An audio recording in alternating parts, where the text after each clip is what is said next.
That's something. Well, you ain't seen anything yet. In a moment, the side stick will go right.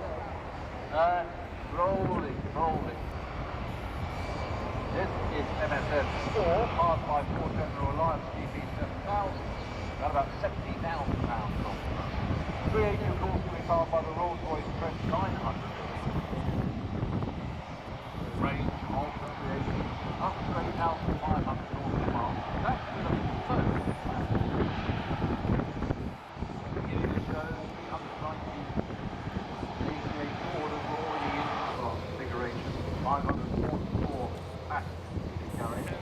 But in the single class configuration with wider seating, 853 passengers seating carriage. Right base, ACA, everything ready to roll. We will embark off the field. I believe the landing spot is here Harper. The standard one, much further in depth.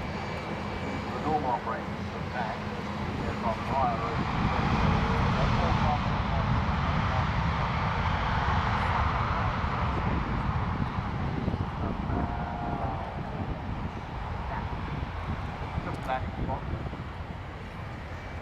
Threshold. I'm not going to go beyond that, that's fine.